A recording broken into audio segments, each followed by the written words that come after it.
Bom dia a todos, sejam bem-vindos a mais esse domingo de atividades do Grupo de Paz e Evangelização do Centro Espírita João Batista.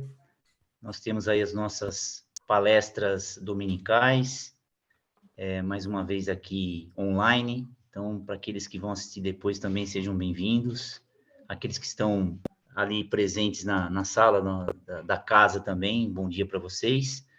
Antes, então, da gente apresentar o palestrante da manhã, falar um pouquinho do tema, vamos, então, iniciar com a prece costumeira.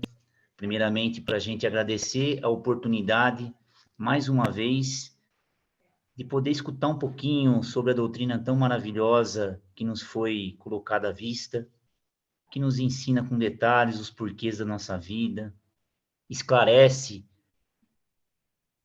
os ensinamentos de Jesus para que tenhamos como guia nas nossas ações, nas nossas escolhas.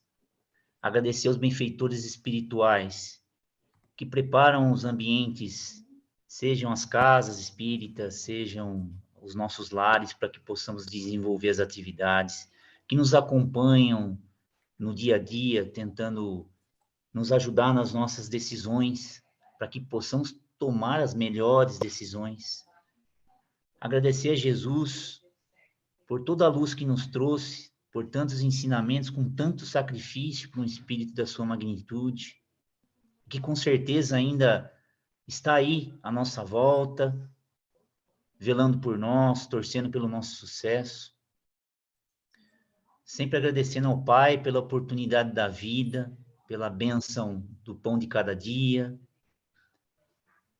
por tudo aquilo que nos envolve na Terra, facilitando a nossa existência, que muitas vezes damos pouca importância, mas que está aí para facilitar essa nossa jornada, essa nossa experiência, os desafios que temos como espíritos em evolução. E como sempre, não deixando de mais uma vez pedir a esse Pai maravilhoso, pela sua bondade, pela sua misericórdia, não só para conosco, mas para o nosso planeta que vive momentos efervescentes, frutos provavelmente de uma transformação que já acontece há algum tempo, e que todos nós possamos ser envolvidos pelo seu manto sagrado de amor e de luz, para que tenhamos um domingo e uma semana abençoada de trabalho, de estudos e de mais um período de aprendizado. Sendo assim, pedimos licença aos benfeitores da casa para dar atividade da manhã como aberta. Que assim seja. Bom, hoje conosco atendendo ao nosso convite mais uma vez, Pedro Neves, nosso amigo, trabalhador aí de longa data da casa, ativista do espiritismo dentro da nossa cidade, né? Então, Pedro, fique à vontade para nos apresentar esse tema que você preparou, reformar, renovar ou revolucionar o espiritismo na transformação do ser humano. Ativa a câmera aí, segue aí, Pedro. Vocês estão me vendo? A apresentação aí está... A apresentação, sim. Só você que não, mas aí fica não a seu tem critério. jeito, porque como eu estou apresentando, eu não vou aparecer. Tá bom, mas não vai acontecer segue. nada. A única coisa que vai acontecer é que vocês não vão poder usar a minha imagem para espantar barata, mas está tudo certo. Tá certo, Pedro. Primeiro, bom dia. É um prazer enorme estar com vocês aqui de novo. Essa casa espírita que acolheu a minha família. A gente não pode esquecer nunca. Eu tenho um carinho muito grande, embora a gente esteja trabalhando agora na União das Sociedades Espíritas, eu represento o João Batista lá dentro da USE, mas quando me perguntam a qual centro eu pertenço, eu digo que é o João Batista, que a gente tem esse vínculo. Eu fico imaginando aqui as coisas e os temas, né? Então, quando me propuseram, isso aqui é sempre coisas que vêm da minha reflexão. Esse é o momento que eu estou passando, momentos de transformação, então essas reflexões aí são importantes para nós. A transformação do ser humano, essa imagem que vocês estão vendo aí, eu fico procurando coisas, né, para ser emblemática, para criar um impacto. E é bem isso aí, somos seres em movimento, né, em que a gente tem uma transformação de algo mais sem corpo a algo mais colorido. Esse foi o que eu gostei muito disso. Então, só para deixar claro aqui, eu tenho mais ou menos uns 120 slides para a gente apresentar. Brinca. E eu quero passar rápido aqui para a gente depois talvez fazer uma reflexão em conjunto. Reformar tem vários significados, eu vou me ater ao significado de reconstituir a antiga forma.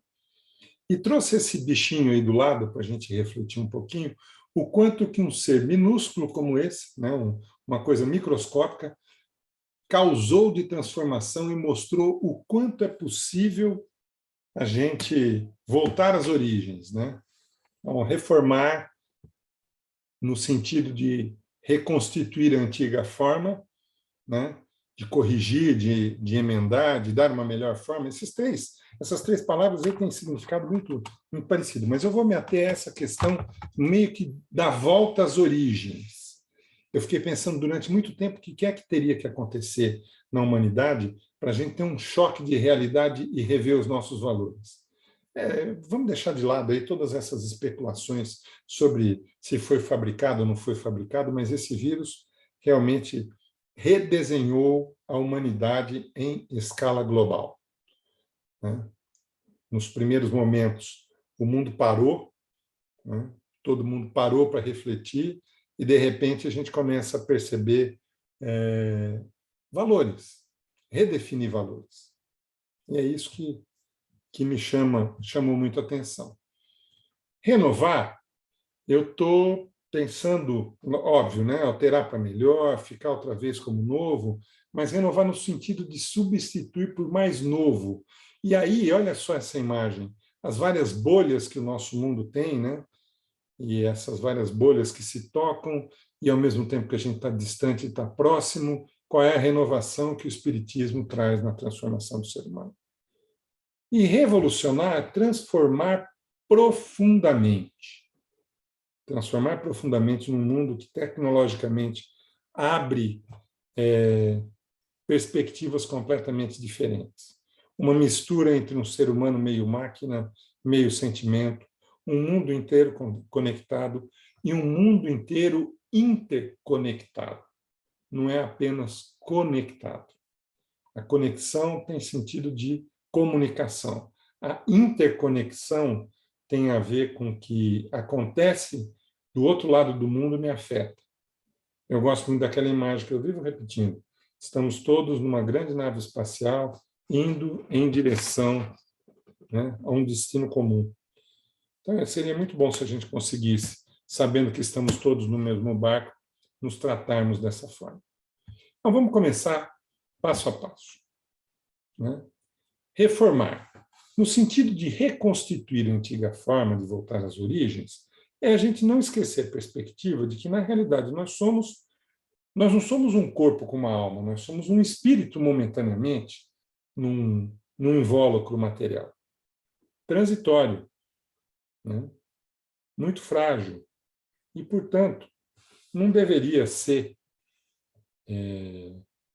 o nosso foco. Como seres espirituais, nós somos criados por Deus, simples, ignorantes, zeradaço, né? E através da reencarnação aprendemos e evoluímos com uma perfeição. Isso já tem uma perspectiva completamente diferente. Então, o que é o foco é o que é eterno, o que é imutável, que é o nosso lado espiritual. Agora, se isso é verdade, as nossas escolhas e as nossas ações, elas deveriam ter um foco diferente. O que acontece é que a vida material meio que anestesia os nossos sentidos e as coisas que são mais importantes para nós, e a gente muda o foco para essas necessidades, porque nada é mais urgente do que a fome, do que o sono, do que as necessidades do corpo. E a gente atendendo essas necessidades, a gente perde esse foco. O que o Espiritismo faz? Ele reconduz a prioridade, né, para esse eterno e imutável, que é o que a gente deve buscar. Né? E o relógio tem uma referência ao tempo que parece que é infinito. Né?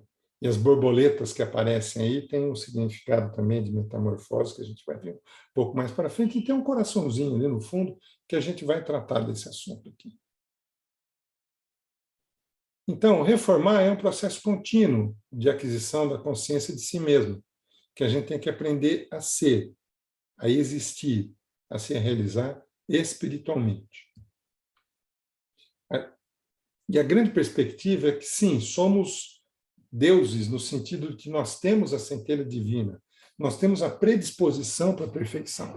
E nós temos principalmente o ambiente, as características, tudo que é necessário para esse crescimento espiritual, baseado no quê? Nas leis divinas como modelo para essa transição. Então, reformar no sentido de reconduzir a antiga forma, a forma essencial, a forma que prevalece, a forma que fica para sempre. É a perspectiva da espiritualidade e não da materialidade. Nesse sentido que nós vamos tratar de reforma. Eu vou voltar na reforma no final da nossa conversa, com algumas dicas que um grande exemplo próximo que nos foi entregue, né, pela justiça divina, que foi o Chico Xavier, nós vamos voltar nessa história da reforma. Quem é espírita já ouviu um monte. Reforma íntima. É disso que nós vamos falar. Agora vamos falar um pouco de renovar, que é alterar para melhor, e falar da lei do amor. Que no início a gente tinha instintos, depois a gente passou para sensações, aí a gente melhorou para sentimentos, e o requinte dos sentimentos é o amor. Uma palavrinha do Einstein, se tiver que escolher entre o mundo e o amor, escolhe o amor. O que é que o amor muda? O que é que ele altera para melhor? Altera toda a perspectiva da vida que a gente tem. Vamos lembrar da situação histórica em que Jesus, quando traz a lei de amor, ele diz que somos todos iguais perante Deus, num momento em que a humanidade fazia uma discriminação enorme. Vamos voltar lá nos Romanos. Escravo não tinha alma, animal não tinha alma, mulher não tinha alma, né? Criança não tinha alma, nada disso tinha importância. Era a essência da materialidade exacerbada. Nesse momento em que tinha uma discriminação enorme entre níveis da sociedade, aparece Jesus com uma mensagem da lei de amor dizendo: somos todos iguais perante Deus. Isso foi uma revolução, não foi só uma renovação. Tem uma mistura entre alterar para melhorar e revolucionar. Revolucionar é quando tem uma quebra de paradigma, mas a gente chega lá.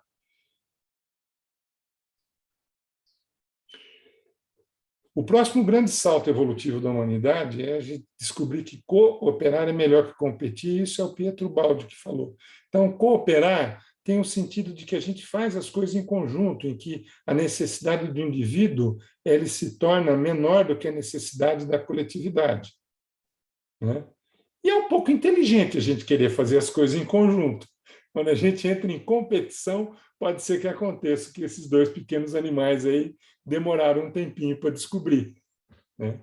Então, renovar, alterar para melhor, cooperar e a lei de amor é uma grande renovação. A lei do amor cria condição para o perdão, acelera a evolução do ser humano. Né? Viver e ser livre, saber dar valor para as coisas mais simples. Só o amor constrói pontes indestrutíveis. O amor é reparador, acalma, o alicerce da família. Só o amor é capaz de romper com qualquer escuridão e fazer renascer o ser humano. A fé constrói uma verdade, assim como o amor constrói uma história. Acreditar no amor é tornar a sua história verdadeira. A capacidade que cada indivíduo tem de entender se deve acreditar ou não nos seus sentimentos é o que determina seguir em frente nos relacionamentos, não só em um único relacionamento. Alterar para melhor entender que só o amor constrói pontos indestrutíveis. Renovar também tem a ver com uma outra questão que o Espiritismo traz, que é a lei da destruição. Né? Só que o que a gente chama de destruição, na verdade, não é nada mais do que uma transformação. Né? É o melhoramento dos seres vivos. A destruição é necessária, né? Mas, obviamente, é necessário também estabelecer um limite daquela destruição que é necessária para aquela destruição que é abusiva. Né? Então, o que a gente chama de destruição necessária é fundamental para a conservação da vida. Então, a renovação do alterar para o melhor tem a ver com essa história do destruir.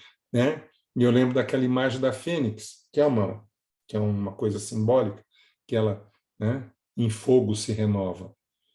E, às vezes, é bom a gente lembrar, isso aí é uma coisa muito impactante, né, naquelas coisas da queimada, que foi muito usado de uma forma errada, mas na destruição tem essa questão da renovação, a própria natureza se aproveita disso.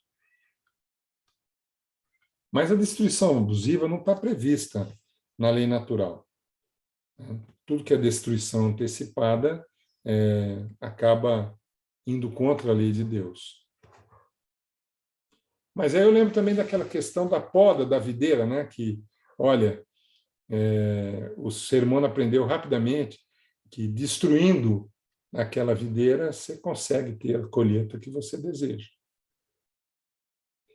Agora, alterar para melhor, também tem uma metáfora muito interessante, que é a metáfora da borboleta, né? Essa transformação de uma lagarta feia por uma borboleta, né, faz essas reflexões. Qual a maior mudança que a humanidade precisa passar para atingir o estágio de mundo de regeneração plena? O que a gente precisa aprender enquanto coletividade para deixar de ser uma lagarta e se transformar numa borboleta? O que a gente viu nesse momento de transição? A exacerbação do pior do ser humano. É verdade, aconteceu. Nesse momento em que o vírus assolou a humanidade, a gente viu a corrupção aqui na nossa sociedade, a gente viu as notícias falsas, a gente viu as pessoas se aproveitando, mas a gente viu também atos de solidariedade, de caridade, né? Então, o que a gente precisa aprender para atingir o estado de regeneração plena tem muito a ver com essa questão de colocar o espiritual à frente do material. E o Espiritismo prega que fora da caridade não há salvação. Então, é esse exercício que a gente precisa.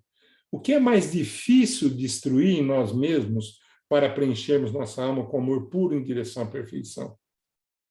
O apego a essas coisas transitórias, o egoísmo como fruto de todos os nossos defeitos, se olhar no espelho, né, e ver o que é que a gente tem que fazer. Então, a questão é assim, nós somos mais lagartas ou mais borboleta? Isso é bom ou isso é ruim? Se aceitar como é uma questão muito importante, né? Eu acho que nós estamos muito mais próximos da lagarta do que da borboleta, porque nós ainda estamos muito próximos da imperfeição. Mas o importante dessa história é a gente entender que na essência da borboleta, na essência da lagarta, tem uma borboleta latente. Temos a perfeição divina latente. Essa é a grande metáfora, né, da borboleta. Agora, revolucionar é transformar profundamente. É preciso aprender novas formas de pensar antes da gente dominar novas formas de ser. Então, numa construção entre reforma, renovação e revolução, dessa transformação profunda, vou fazer algumas reflexões para a gente conduzir ao raciocínio final aqui que eu tenho. A revolução definitiva é a gente conseguir se despojar do que nos limita, dos conceitos que nos impedem ou dificultam o crescimento espiritual. A interconexão da humanidade é uma realidade cada vez mais gritante na nossa vida. Agora, a gente não pode esquecer que nessa transformação profunda, a felicidade não é desse mundo. Despojar-se do antigo ser humano para transformar-se e construir um novo paradigma em direção à felicidade e à perfeição. Essa é a transformação profunda que a gente tem que buscar, que o Espiritismo nos impulsiona nessa direção. Nenhuma semente acorda a árvore no dia seguinte. Essa achei o máximo. Nós temos que refletir sobre essa sofreguidão que existe hoje. Porque quando tudo se transforma em online, tudo se transforma em coisas muito próximas, a tecnologia nos traz essa sensação de que a coisa tem que ser imediatista. Algumas coisas podem ser realmente muito mais rápidas, mas algumas coisas vão acontecer paulatinamente, homeopaticamente, né? E nesse processo existe essa necessidade da compreensão de que uma semente está lá no meio da terra e aí ela precisa de calor, ela precisa romper, ela precisa transformar, mas isso não acontece de uma hora para outra. A felicidade possível no nosso estágio atual é relativa à compreensão das leis divinas, principalmente das leis de ação e reação, tão falada, que é uma explicação daquilo do porquê que estão acontecendo as coisas conosco. E aí eu lembro, sempre, quando eu fiz 18 anos, eu ganhei de presente do meu pai, ele me levou na reunião dos Alcoólicos Anônimos, ele era um alcoólatra. Isso aqui é a prece dos Alcoólicos Anônimos. E aí ele declarou para todo mundo que ele parou de beber no dia que eu nasci, porque ele percebeu a responsabilidade que ele tinha sobre outra vida, etc. e tal. Na real, foi um reencontro, né, que a gente já é, como família, a gente sabe como é que isso acontece. Mas eu acho muito legal essa história da serenidade por um dia. Resignação para aceitar o que não consigo mudar, coragem para mudar o que está ao meu alcance e discernimento para identificar o que eu consigo mudar e o que eu não consigo. E esse discernimento a gente vai conseguir através do estudo. Vocês já pararam para pensar o quanto tem de obra espírita? Só que o Chico psicografou mais de 420. Né? Eu me peguei fazendo uma reflexão. Falei, puxa, eu sou espírita e tal. Eu já li bastante Evangelho, li bastante Espiritismo, mas eu nunca peguei o Evangelho da primeira até a última página para ler. Então, eu me impus essa tarefa. E todo dia de manhã eu estou lendo e refletindo sobre o Evangelho, né? Que é a Boa Nova ressignificada pelo Espiritismo. Então, e aí veio essa história da serenidade. Então, transformar profundamente tem seu tempo, tem seu timing, tem seu momento. A gente não pode agir com sofreguidão. E a gente vai descobrindo coisas maravilhosas que estão escritas só naquelas pequenas obras pequenas, ironicamente, entre aspas, do nosso querido Allan Kardec. E aí, no transformar profundamente, eu queria fazer essa referência aqui a um filósofo alemão que mudou minha vida. E ele escreveu esse livro chamado Demian, que tem essa reflexão, que ele diz que ele queria apenas tentar viver aquilo que brotava espontaneamente dentro de mim. E por que isso era tão difícil? A reflexão dele é: a ave sai do ovo, o ovo é o mundo, quem quiser nascer tem que destruir o mundo, e ele completa com: a ave voa para Deus. Então tem isso aí, é o Salvador Dalí, que, baseado nessa reflexão aqui do Hermann Hesse, fez essa pintura. Olha o símbolo, né? O mundo que a gente tem que destruir, que a gente tem que transformar profundamente. A gente tem que sair da nossa casca material para olhar um pouco mais distante, um pouco mais amplo, um pouco mais profundo, né, do eterno. E aí, uma grande transformação profunda é o conceito de morte dentro do Espiritismo. Morte é realmente uma destruição da vida? O Chico diz que a gente tem que achar a morte, né, como aceitar a chegada da morte, como o dia aceita a chegada da noite. É uma coisa natural. Você sai da noite, vai para o dia, e no dia, né, do dia vai para a noite, da noite vai para o dia, é um ciclo que se renova. E confesso para vocês que nesses últimos meses eu tive que passar por essa experiência com seres mais próximos. É muito fácil quando a gente fala para terceiros, né? Tenha resignação, tenha confiança. Aí aquele ser que você tem próximo faz a passagem, ele já não está mais com você. É aí que a jurupoca pia. É aí que a gente vê o quanto que a gente introjetou essas coisas. E se tem uma transformação profunda que o Espiritismo nos faz, é essa visão da morte que a humanidade tem como uma coisa tenebrosa, né? Somos espíritos eternos e transitórios, a gente tem que entender a morte de uma forma diferente. Evoluir é recomeçar, e aprender é ousar. Reencarnar é uma nova chance da gente evoluir. Agora, lembra da criança quando ela está começando a aprender a andar? Quantas vezes ela cai, machuca o joelho, bate o dente? O meu filho caiu tantas vezes, meu filho do meio caiu tantas vezes, e quebrou tantas vezes o dente dele da frente, que ele teve que quase fazer um implante. Ainda bem que era dente de leite, que ele arrebentou aquela boca várias vezes. Agora, o que a gente tem que entender é o profundo amor divino que existe na questão da morte e da reencarnação, como uma oportunidade de transformação, como uma oportunidade que se renova todas as vezes. Agora, não vamos esquecer, hein? 30, como é que é mesmo aquela história? 30 bilhões de seres ligados ao planeta Terra, dos quais mais ou menos uns 10 bilhões estão encarnados. A relação é 1 para 2, se eu não estou enganado. Então, a oportunidade que a gente tem da vida é uma oportunidade importante. Quanto tempo vai demorar para esse espírito agora, que somos nós encarnados, nós vamos ter que entrar na fila de novo para reencarnar. Então, aproveita bem essa chance que você tem agora. Faça valer a pena. Essa é uma transformação profunda que a gente tem que ter. E o Kardec diz que nessa transformação, às vezes é necessário que o mal chegue ao excesso, né?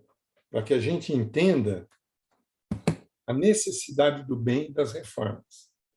E não é mais ou menos isso que a gente está vendo agora em todas as fases de transição que a gente passa? A gente não tem uma sensação de que, puxa vida, é muita coisa ruim que está acontecendo ao mesmo tempo? É muita gente fazendo bobagem quando tem a chance de melhorar? Nós temos, às vezes, uma sensação assim de que a coisa não anda, não vai, o povo não aprende, né?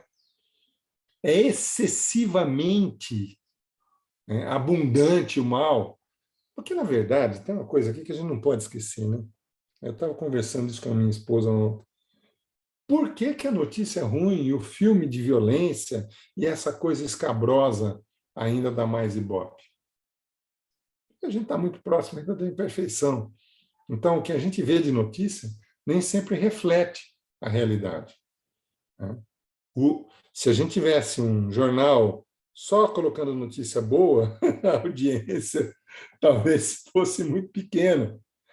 Então, o bem, às vezes, está escondido, mas o bom não pode ficar escondido. A gente não pode se submeter a isso. É necessário o excesso, mas é necessário a força e a coragem da transformação. E aquela frase famosa, né? Está inclusive lá no túmulo do Allan Kardec. Essa é a transformação profunda. Nascer, viver, morrer, renascer ainda e progredir sempre. Essa é a lei. Então, dito esse pano de fundo, existe amor em permitir a destruição? Ou a gente deve, sempre que possível, prevenir, evitar ou impedir a destruição? Qual é a destruição que a gente tem que permitir? Obviamente que um holocausto nuclear não é uma coisa muito boa, né? A gente tem que pensar aí, me preocupa muito a escalada da violência que está acontecendo, um embate final entre Rússia e Estados Unidos, o mundo inteiro conectado e manda arma, e a gente vê essa coisa toda. Isso é um perigo real e iminente.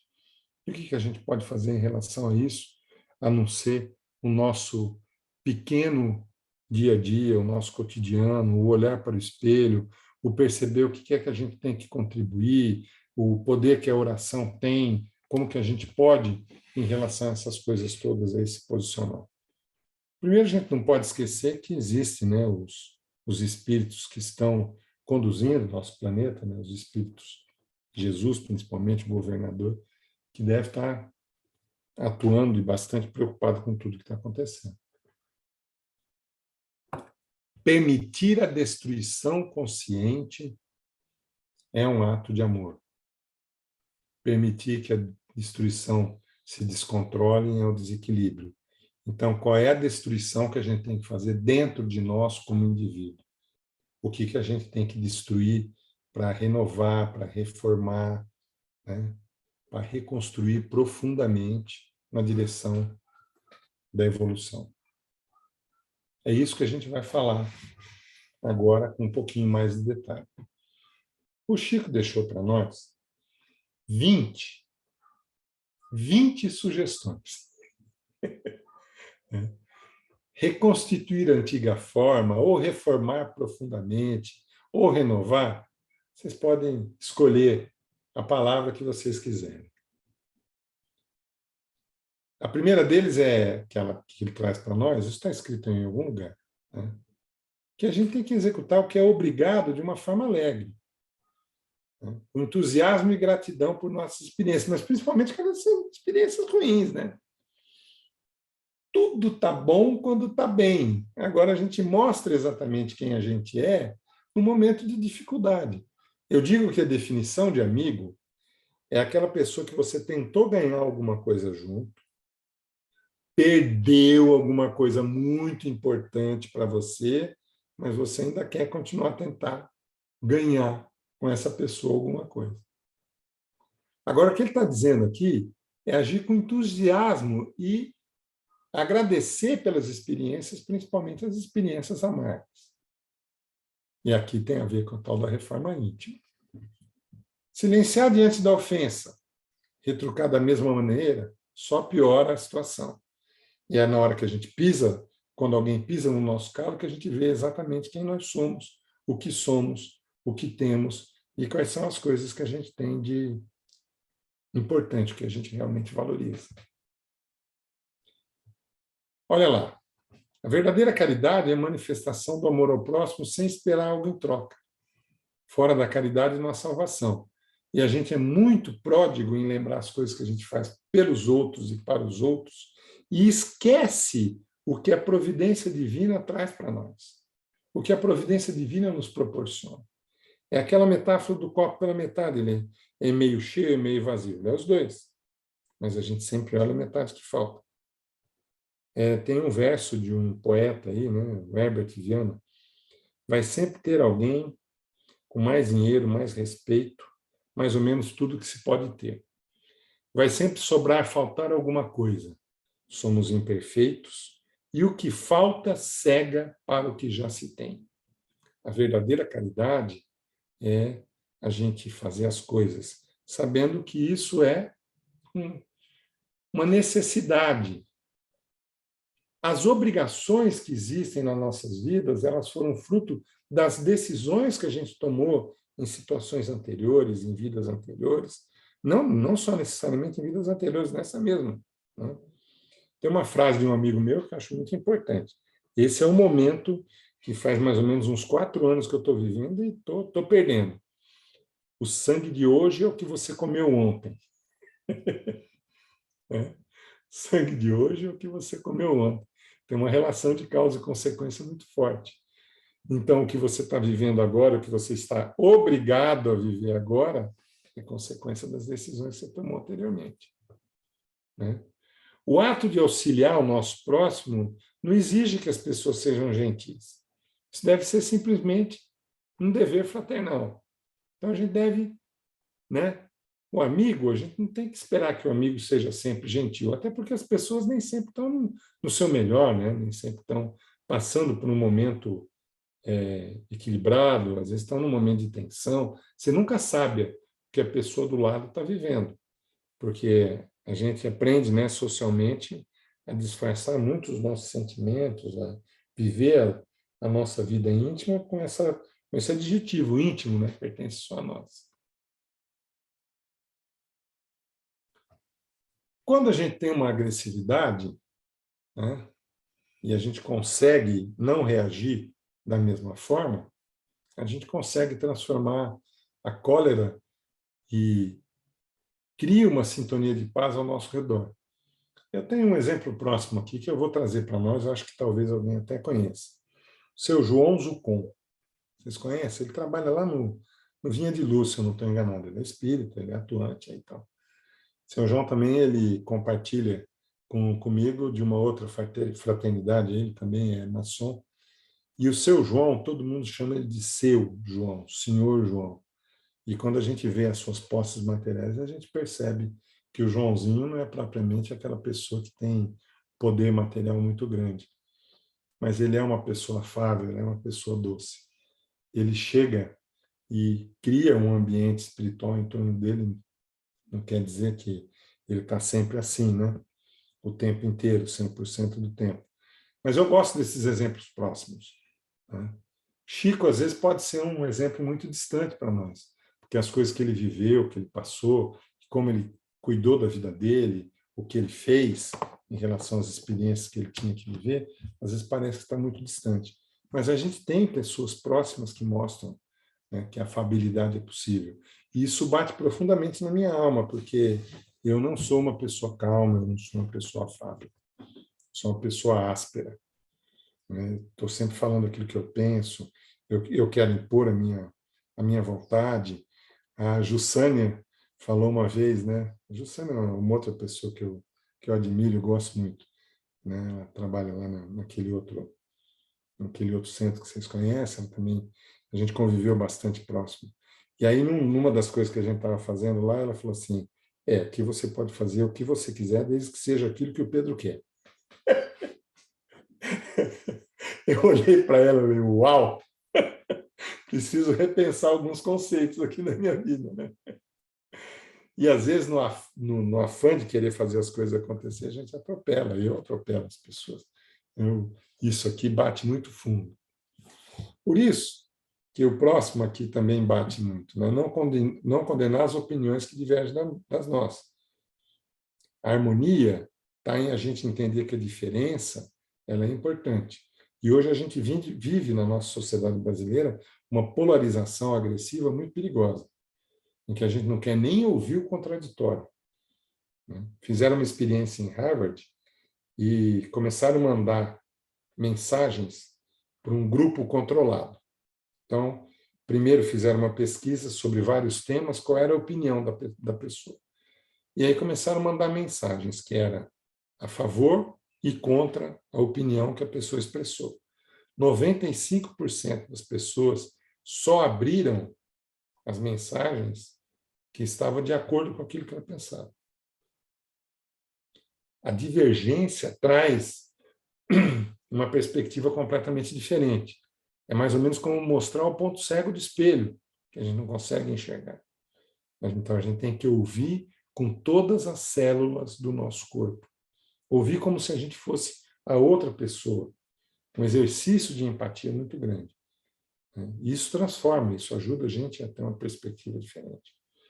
Meu filho, essa semana passada, a gente estava conversando, e eu falei lá, não, essa pessoa tem o ato de denegrir o outro. Falou, pai, não fala isso. A primeira reação minha foi ficar, como não fala denegrir, qual é o problema? Isso aí é um racismo estrutural. Denegrir tem a ver com o que você dizer que o que é negro não é certo. Eu falei, nossa, nunca tinha parado para pensar no racismo estrutural. Aquela questão de você dizer, né? A gente vive uma sociedade hipócrita que diz que nós não temos racismo e preconceito, mas, na verdade, a gente tem. Está introjetado dentro até das nossas palavras. E aí foi uma reflexão que diverge completamente tive que parar para repensar essas coisas. O quão profundo a gente tem que se transformar. Foco na benevolência para criar uma sintonia de harmonia e reciprocidade. Aí, não vou nem gastar muito tempo com isso, né? O quanto que a malícia, o quanto que a gente ainda projeta nos outros as nossas necessidades e a gente não tem a benevolência, né? E a gente faz aquelas perguntinhas, principalmente as piadas, né? Ah, não, estou brincando. Ah, não, isso é só piada. A piada preconceituosa, a piada racista, a piada machista, a piada homofóbica, tudo isso aí agride a pessoa que está do teu lado. Não é só a pergunta, mas é o falar que vai criando essa sintonia. Eu tenho um amigo que hoje ele é gerente agrícola numa empresa e eu estava tentando ensinar ele para uma coisa de computação e ele não conseguia entender. E eu já tinha falado umas 15 vezes. Aí ele vira para mim e fala assim, vamos desistir porque eu não vou entender. Aí eu, Márcio, você quer aprender isso? Eu quero. Então, enquanto você quiser aprender, eu vou querer tentar te ensinar. Mas vamos fazer o seguinte, já tem 2 horas que nós estamos aqui e vamos dormir amanhã cedo. Você chega mais cedo aqui, uma hora mais cedo, a gente vai continuar, vamos dormir um pouquinho. No dia seguinte, eu já tinha umas 10 estratégias na minha cabeça para tentar ensinar aquilo que o cara não conseguia entender.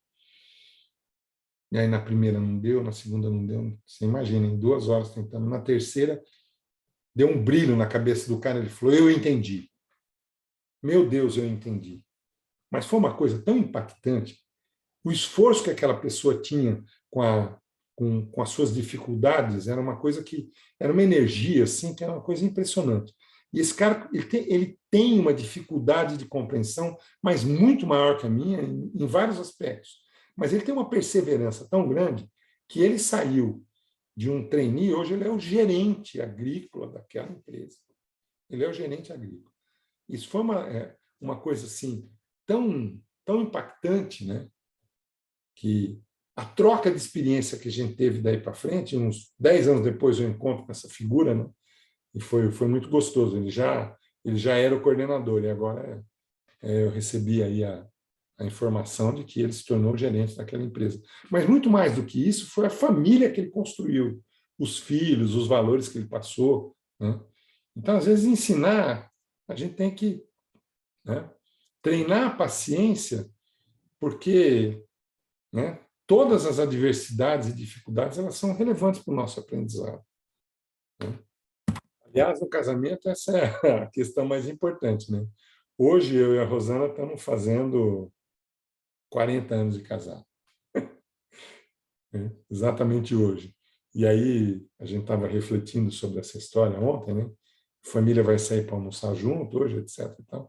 Qual foi o ingrediente que mais importante? Paciência, paciência, paciência. Ouvir fraternalmente as mágoas dos outros, com carinho, com atenção, né? A gente se sente útil na caridade com o próximo. Buscar sem afetação o meio de ser útil em silêncio, a fim de não humilhar quem confia em nós. Isso é o Chico que está falando para nós, né? Desculpar sem desculpar-se. Olha, isso é uma coisa importante. Aprender com os nossos erros da mesma forma que a gente tem que entender que os outros erram, né? E que estamos no caminho da perfeição. Não dizer mal de ninguém, entender que somos espíritos eternos, com os erros e acertos para a evolução em harmonia do universo. Buscar a melhor parte das pessoas que estão junto conosco. Treinar atitude de pensamento para enxergar e valorizar o lado positivo dos outros. Alegrar-se com a alegria dos outros, alegrar-se com a felicidade e plenitude do próximo. São essas as gotas de solicitude que resplandecem no universo. Ó, essa é boa. Não aborrecer quem trabalha. Todo mundo tem um método diferente, que acha que é melhor do que o outro. Um dia eu estou lá responsável por fazer uma tarefa, a pessoa chega para mim e fala assim, eu fui muito áspero com ele.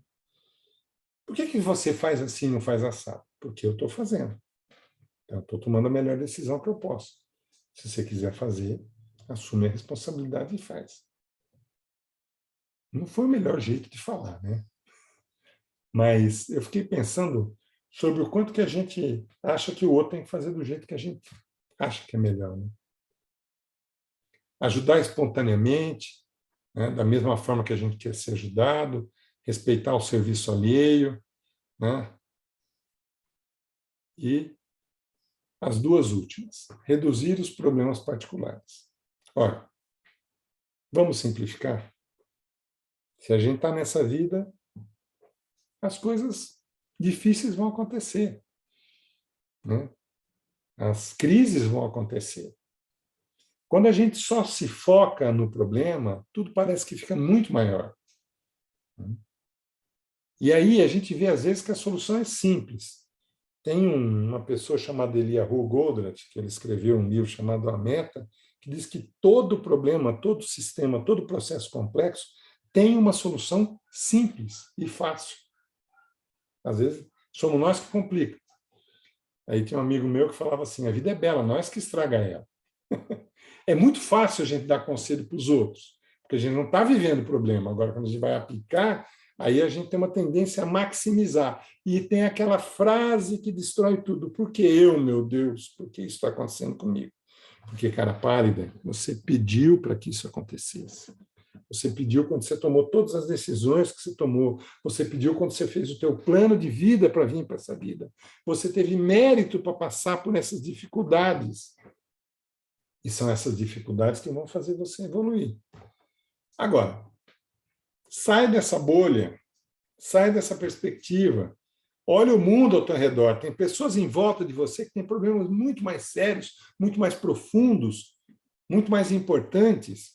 Tem pessoas que estão ali do teu lado pedindo o teu exemplo, pedindo a tua palavra de conforto, pedindo o teu carinho, pedindo a tua caridade, e a gente fica com foco no bigo, achando que nós somos a última bolacha do pacote, o ponto mais importante do universo. Como assim? Agora, esse é o exemplo próximo para mim, né? Servir mesmo quando você está doente. A gente tem que criar uma força interior para seguir com o mesmo carinho e atenção para os outros. Os outros não têm nada a ver com a nossa dor, com o nosso momento, com a nossa enfermidade, enfermidade física, enfermidade psicológica, enfermidade espiritual, enfermidade de todos os tipos diferentes que a gente pode imaginar. É no momento de crise, no momento de dor, no momento de dificuldade, que a gente mostra se aquilo que a gente aprendeu é realmente aquilo que a gente pratica, é realmente aquilo que a gente considera como importante para exercer. Esse esforço maior amplia a nossa devoção e é isso que engrandece o ser humano. Esses foram os 20 itens aí, né, de voltar à antiga forma, voltar à origem, voltar ao que é importante, na reforma do ser, que é o grande propósito do Espiritismo, mudar o ser humano, se olhar no espelho e mudar aquilo que você pode mudar, ter coragem para desafiar aquilo que você tem que desafiar em si mesmo, que é só o que você tem um pouco de controle. A gente não tem controle sobre o próximo, sobre o ser que a gente ama, sobre a família que está do nosso lado, sobre o amigo que trabalha conosco. A gente tem mal e porcamente, que eu falo brincando, mal e porcamente um pequeno controle sobre o que a gente faz. A gente precisa perceber o passado como referência e aprendizado, mas não se apegar naquilo que nós já deixamos pelo caminho. Nós vivemos presos entre dois infinitos, o infinito do passado e o infinito do futuro, que são duas coisas que não existem, que existem nesse exato momento que a gente está vivendo. E a gente se apega aos sentimentos que destroem a capacidade de crescimento, se apega às exigências que aconteceram ao longo do tempo, às decisões que a gente toma. A minha mãe está com Alzheimer e ela está hoje vivendo um momento de ilusão completa. Ela criou um mundo muito próprio dela.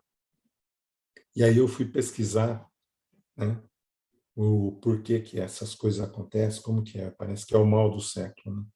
A Joana de Ângeles diz que, na verdade, essa demência do cérebro ela acontece primeiro no cérebro espiritual, porque existe um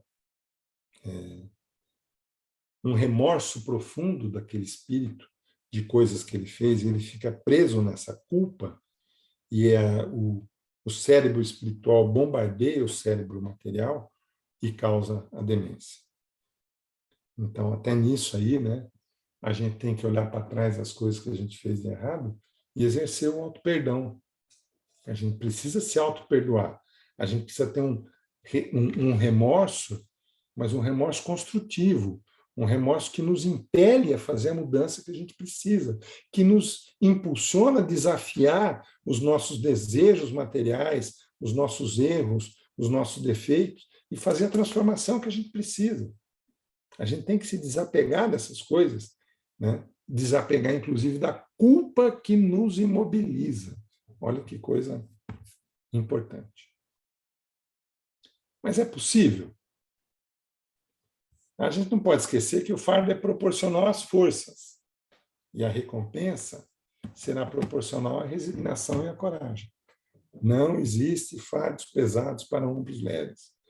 Nós estamos, como humanidade, como indivíduo, na melhor posição, na melhor situação, na melhor oportunidade para romper com isso. E, ao mesmo tempo, a gente sabe que a gente está repetindo, durante várias vidas, as mesmas decisões, os mesmos erros. A gente está repetindo, repetindo e repetindo, e numa espiral negativa, às vezes. Romper com isso é a metamorfose da borboleta, é romper com o mundo que nos restringe, é eliminar aquelas sensações, aquelas necessidades, aqueles raciocínios, né, viciados viciantes e viciosos.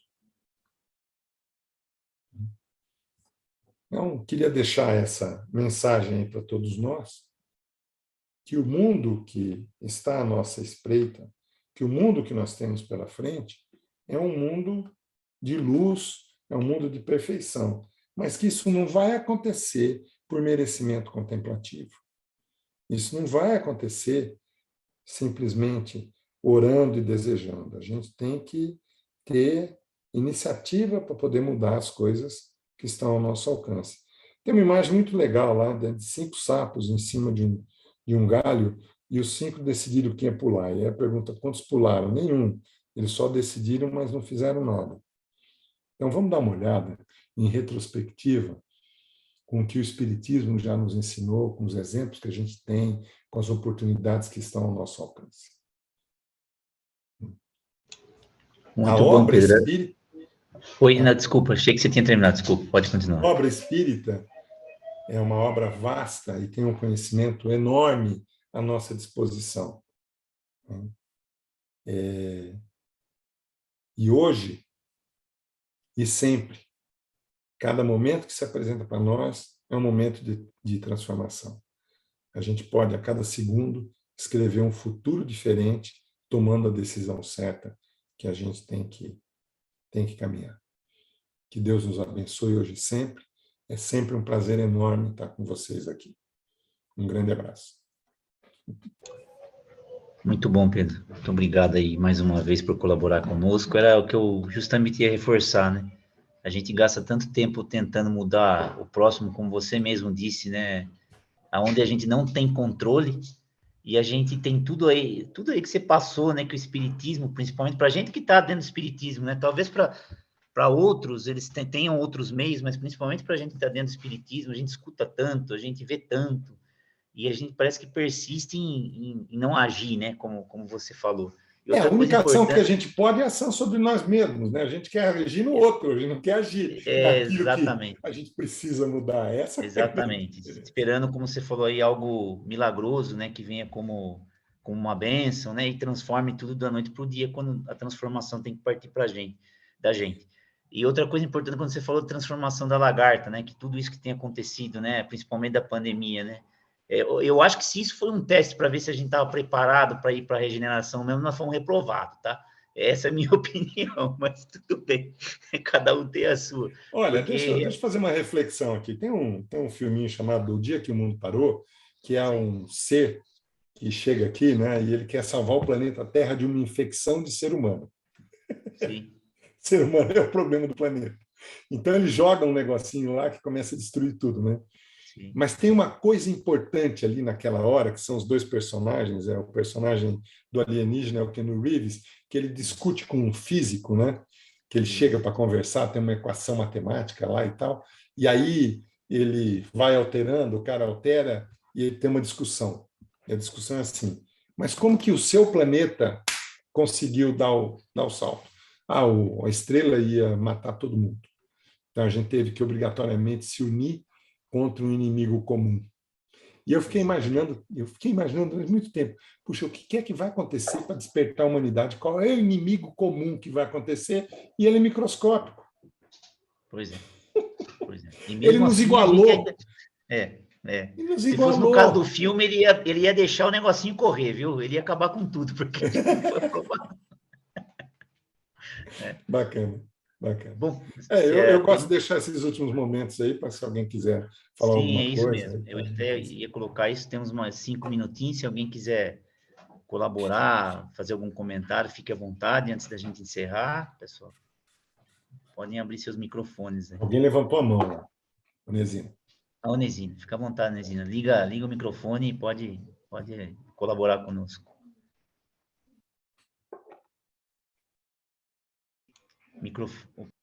Oi, como sempre sou eu, né? Que começo a faladeira aqui.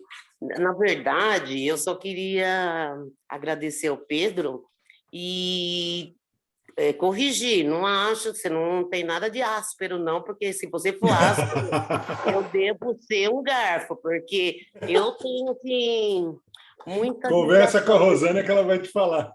Ah, não, eu acho você uma pessoa tão objetiva e tão centrada, eu não acho que isso Obrigado. seja áspero. E outra coisa também, eu pensava em ser como você quando eu crescesse. Então, eu não acho que você seja áspero, eu acho que você, nossa, pessoa assim, me ensina muito durante todo o tempo que a gente participou junto. Eu aprendi muita coisa com você, então que venha a aspereza, então, tá bom? E, e eu quero agradecer muito pelas colocações de hoje. É bastante coisa também para refletir, né? Eu tô, como eu já disse nas outras palestras, eu estou fazendo o download de tudo que está sendo colocado aqui. Vai demorar um pouquinho, mas eu vou aprender, tá bom? E obrigada, bom domingo para vocês. Manda um beijo para sua esposa linda lá. Obrigado, Inesina. Um abração para você. Mais alguém gostaria de colaborar antes da gente terminar?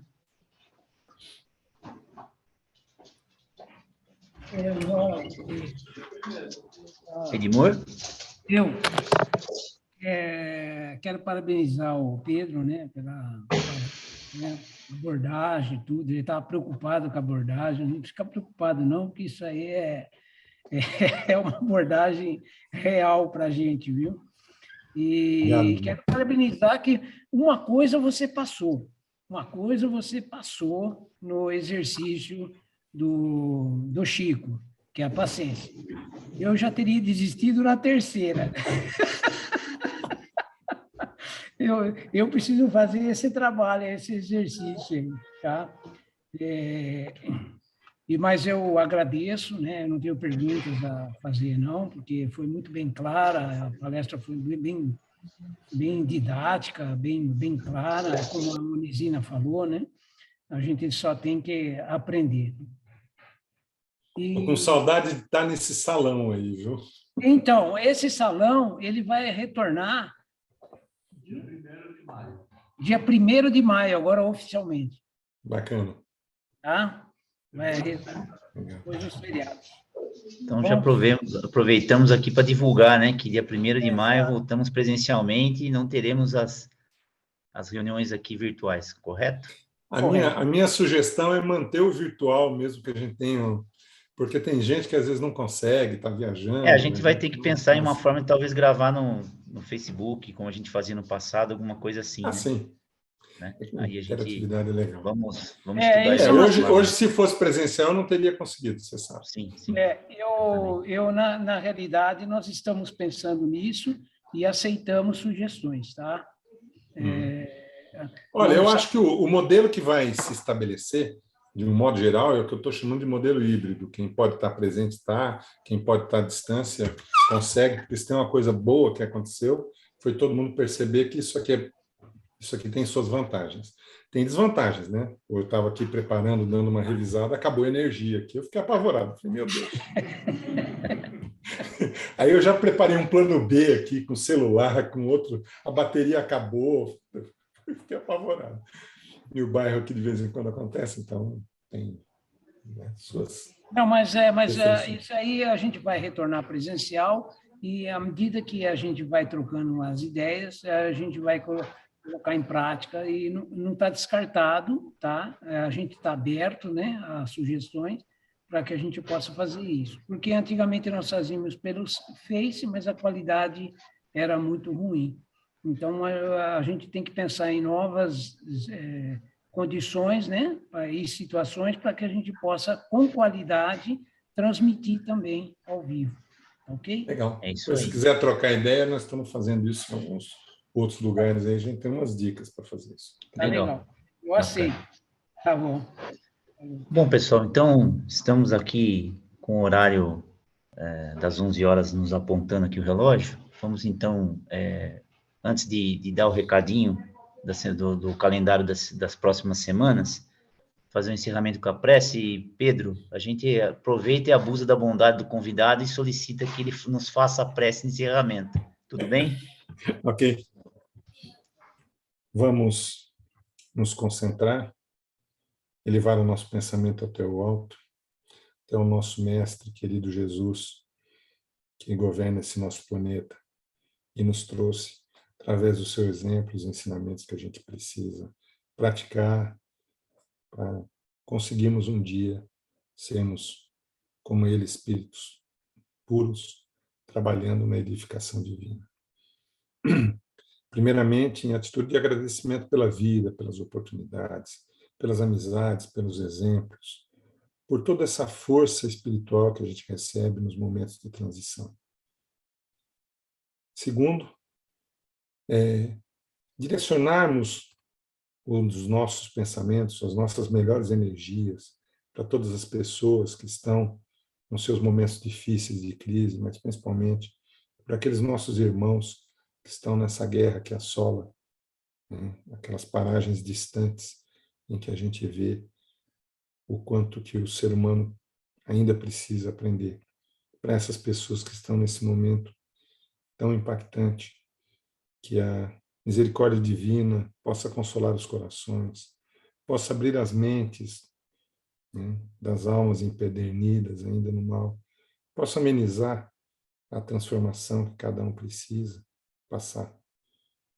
E depois, em relação ao nosso querido Brasil, a nossa sociedade que está passando, como eu já disse, por esse momento de polarização tão intensa, de radicalização nas suas posições, que os espíritos consigam influenciar, que as pessoas consigam parar para refletir e dar o passo na direção da compreensão do ser humano, do exercício da empatia, do exercício do nosso melhor em todos os momentos que se apresentam.